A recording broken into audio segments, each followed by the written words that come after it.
مناسبت سے انشاءاللہ تذکرہ کریں گے توحید، عقیدہ توحید کی کیا فضیلت اور کیا اہمیت ہے۔ تھوڑا سا آپ لوگوں سے گزارش یہ ہے کہ تھوڑا سا آپ لوگ دب کر کے بیٹھیے گا، ہے نا، تھوڑا سا جگہ بنا کے بیٹھیے تاکہ آنے والے کو تکلیف نہ ہو۔ مزید ہو گئی ہے، تھوڑا سا جگہ دے کر کے بیٹھے۔ سامعین کرام، یہ رمضان المبارک کا مہینہ جس کو ہم نے پرسوں استقبال کیا، کل رمضان آیا، بڑی جلدی ہمارے درمیان سے یہ مبارک مہینہ رخصت ہونے کو ہے۔ بس کچھ ہی دن بچ گئے، چند دن بچ گئے ہیں، گزر جائے گا۔ سامعین کرام، رمضان مبارک کا مہینہ آیا، ہم نے الحمدللہ روزہ رکھا، تراویح کی نماز پڑھی، نمازیں پڑھتے تھے۔ کیا ہم اور آپ اچھے مسلمان، اچھے نمازی بنے؟ تھوڑا سا جائزہ لیجیے گا۔ رمضان آیا اور آ کر کے جا رہا ہے، کیا ہم اور آپ واقعی جو روزے کا مقصد تھا ہمارے اندر کچھ بھی آیا ہے کہ نہیں؟ کوئی کام کرتا ہے آدمی ایک مقصد، ایک پرپس سے کرتا ہے کہ میرا مقصد یہ کام کرنے کا یہ ہے۔ روزے میں ہم یہ دھوپ، گرمی برداشت کر کے بھوک اور پیاسے رہے، کچھ اس کا بھی تو مقصد ہے۔ مقصد سب جانتے ہیں، تقویٰ۔ اللہ نے روزہ اس لیے فرض کیا تاکہ تم لوگ متقی بن جاؤ۔ اب آپ تھوڑا سا دیکھیں، کیا واقعی ہمارے اندر تقویٰ آیا، پیدا ہوا؟ آپ تھوڑا سا جائزہ لیں۔ رمضان میں وہ اعلیٰ کوالٹی کا تقویٰ ہمارے اندر آیا ہوا ہے الحمدللہ۔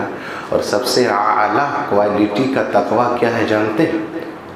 تنہائی میں، کوئی نہ دیکھ رہا ہو، تنہائی میں ہے، اللہ دیکھ رہا ہے۔ یہ سب سے اعلیٰ کوالٹی ہے۔ کوئی نہیں دیکھ رہا ہے، ارے کیا ہوا نہیں دیکھ رہا ہے، اللہ دیکھ رہا ہے۔ یہ رمضان کے اندر یہی تقویٰ ہمارے اندر آیا۔ بھوک لگی ہے، پیاس لگی ہے، آج تو اتنا جلدی سحری کر لیے کہ بھوکے لگ گئی ہے، خیر نہیں انشاءاللہ سہ لیں گے۔ تو ڈر ہے، کھائیں گے، آپ کچھ نہیں کہہ سکتے، ہم تنہا روم میں رہیں گے، لیکن نہیں، کون دیکھ رہا ہے؟ جی اللہ دیکھ رہا ہے۔ تقویٰ ہمارے اندر آیا، اور اگر واقعی آیا ہوگا تو ہم رمضان بعد دیکھیں گے کہ کیا ایسے ہی مسجدیں کھل رہیں گی؟ کیوں؟ ڈر ہے نا اس اللہ کا، خوف ہے نا اس اللہ کا۔ جب واقعی رمضان کا مقصد آپ نے پورا ہو گیا ہوگا تو رمضان میں جیسے آج فجر کی نماز میں لوگ تھے، ویسے ہی دیگر ایام میں رہنا چاہیے کہ نہیں رہنا چاہیے؟ نہ ایک مہینے کے لیے اللہ نے ہمارے لیے عبادت کو فرض کیا، آپ ذرا بتائیں۔ میرے بھائیوں، یہ رمضان مبارک کا مہینہ مغفرت کا مہینہ تھا۔ کیا ہم نے اور آپ نے اپنی گناہوں کو معافی کرا لی؟ تھوڑا سا آپ کیونکہ اب جا رہا ہے، آپ تھوڑا سا جائزہ لیجیے۔ کیا ہم نے اللہ کو راضی کر لیا، توبہ و استغفار کر لیا کہ اللہ جو پرانا تھا پرانا تھا، ماضی تھا ماضی تھا، بار الہ اس رمضان سے ہم توبہ کرتے ہیں اللہ۔ اور جب آدمی اللہ سے توبہ کرتا ہے تو اللہ معاف کرتا ہے، قبول کرتا ہے ان کی توبہ کو، جو شرائط ہے اس پر عمل کرتا ہے۔ تو میرے بھائیو، کیا اپنے گناہوں کو معاف کرا لیا، اپنا مغفرت کرا لی آپ نے؟ اور نہیں مغفرت کرا پائے اپنے گناہوں کا تو حدیث تو آپ سنے ہوں گے، اللہ کے نبی صلی اللہ علیہ وسلم نے کہا وہ بڑا بدنصیب وہ آدمی ہے، رمضان آئے ملے اور رمضان آ کر کے پھر چلا جاوے لیکن اپنے آپ کو معاف ہی نہ کرا سکا، گناہ کو معاف نہ کرا کر کے جنت نہ خرید سکا، اسے بڑا بدنصیب اور کون؟ آیا رمضان جا رہا ہے، اب جائزہ لیجیے، کیا ہم نے اللہ کو واقعی راضی کر لیا ہے؟ اور اگر واقعی راضی کر لیا ہے تو کیا پھر رمضان کے بعد ہم پھر پلٹ جائیں گے؟ ایک مہینہ اللہ کو یاد کریں گے، بقیہ مہینہ 11 شیطان کے پیچھے چلے، وہ آپ فیصلہ کیجئے گا۔ پل میں تولا پل میں ماشا، ایک مہینہ اللہ کے لیے، 11 مہینہ کہاں ہم جا رہے ہیں؟ ارے بھائی 12 مہینے کا وہ رب ہے ہمارا، مرنے کے بعد قیامت کے دن خالی ایک مہینہ رمضان کا ہم سے حساب نہیں لے گا، بلکہ کیا حساب لے گا؟ پورے 12 مہینے کا ہم سے حساب لے گا، سمجھ گئے؟ اس لیے میرے بھائیوں، آپ جیسے نماز پڑھتے تھے آپ ویسے نماز رمضان بعد بھی پڑھیے، اللہ کیا کہتا ہے قرآن کے اندر؟ وَاعْبُدْ رَبَّكَ حَتَّى يَأْتِيَكَ الْيَقِينُ، موت نہ آئے عبادت کرتے رہو کرتے رہو کرتے رہو، کب تک؟ اس وقت تک، یہاں تک کہ اب یقین ہو گیا کہ ہماری سانس اب نکلنے والی ہے، تب تک اللہ کی عبادت کرو۔ ایسا نہ ہو کہ ایک مہینے اللہ کی عبادت کرے، پھر شوال کا عید کا چاند نظر آئے اور پھر ہم مسجدوں سے غائب ہو جائیں جیسے شیطان چھوٹ گیا تھا۔ ایسا نہ کرو میرے بھائی، ہماری پیدائش کا مقصد ہی یہی ہے، وَمَا خَلَقْتُ الْجِنَّ وَالْإِنسَ إِلَّا لِيَعْبُدُونَ، اللہ کی عبادت کرتے۔ بہت کیا ہے میرے بھائی، اس پہ باتیں نہیں۔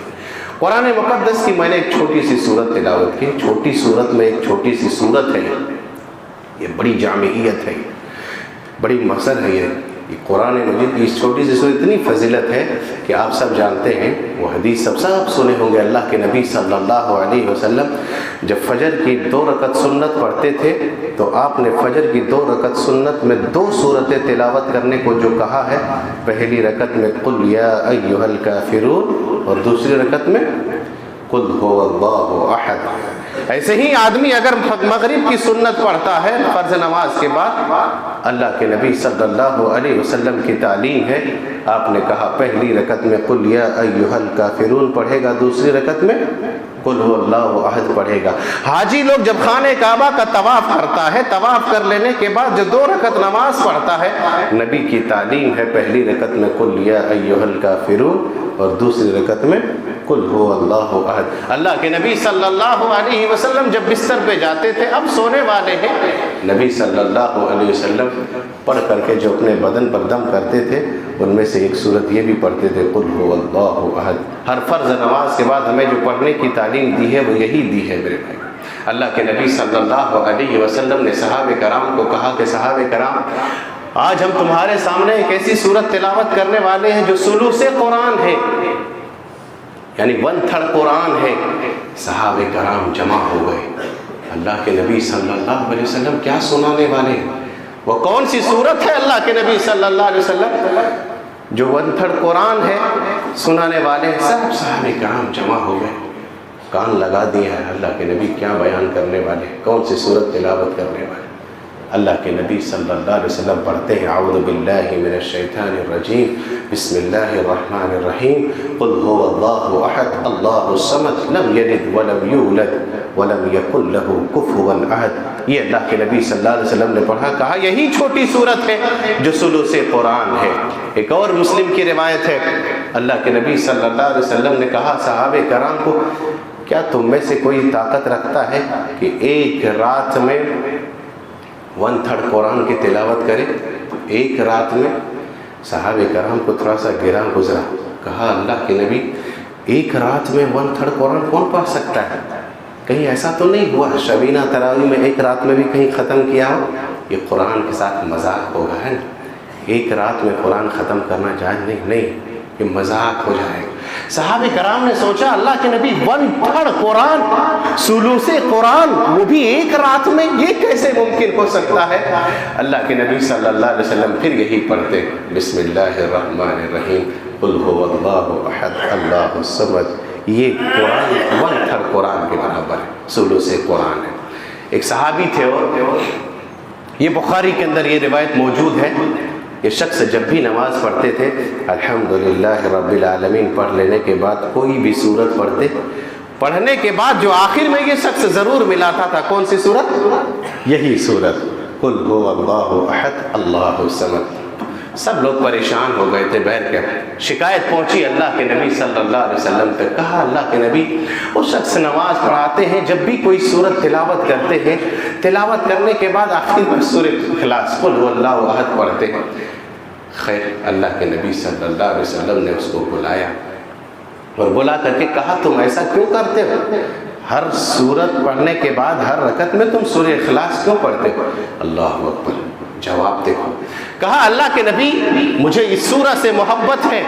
اللہ اکبر، کائنات کے امام نے بھی پلٹ کر کے جواب دیا یہی، کہا کہ اگر تجھے اس سورہ سے محبت ہے تو اللہ کی قسم یہ سورہ کی محبت تمہیں، یہ سورہ تمہیں جنت کے اندر لے کر کے جائے گی۔ اللہ یہ سورہ ہے میرے بھائی، چھوٹی سی سورت ہے، الفاظ کم ہیں، لیکن سلوس قرآن 1/3 کے برابر کہا۔ کیوں جانتے ہیں؟ علامہ ابن قیم رحمہ اللہ کہتے ہیں کہ اس میں جو چیز ہے اصل وہ توحید ہے، توحید ہے، اور توحید کا علوم، توحید کا علم ساری علوم پر حاوی ہے، اوپر ہے، اور ساری چیزوں کا انحصار توحید کے اوپر ہے۔